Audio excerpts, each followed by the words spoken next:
নমস্কার, আমি সমিতা শাস্ত্রী। আজকে আবার এলাম আপনাদের সঙ্গে নতুন বিষয় নিয়ে আলোচনা করতে, নতুন কোনো তথ্য জানাতে, বাস্তু সংক্রান্ত, যেটা আপনাদের দৈনন্দিন জীবনে অনেক কাজে দেবে।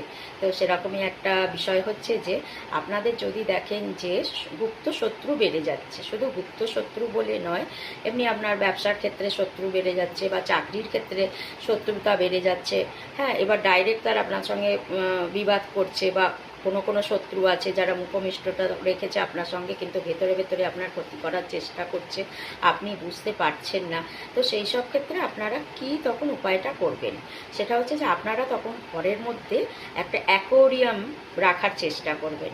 সেই অ্যাকোয়ারিয়ামে 5টা ব্ল্যাক ফিশ রাখবেন, একটা গোল্ডেন ফিশ রাখবেন। আদারওয়াইজ আপনি সব রকমের ফিশই রাখতে পারেন আপনার পছন্দ অনুযায়ী, কিন্তু দরকারি মতে আপনি 5টা ব্ল্যাক ফিশ রাখবেন আর একটা গোল্ডেন ফিশ রাখবেন, এবং তাদেরকে খেতে দেবেন, যত্ন করবেন, ভালোবাসবেন। তারা যত ফুলে ফেঁপে উঠবে, আপনার শত্রু তারা তত সমানভাবে হারিয়ে যাবে। মানে যারা শত্রু ছিল তখন আপনার মিত্র হয়ে যাবে, আপনার কাছে আপনার পায়ে এসে পড়বে। তো অ্যাকোয়ারিয়াম রাখুন, শত্রুতাটা কমান, ভালো থাকুন, সুস্থ থাকুন।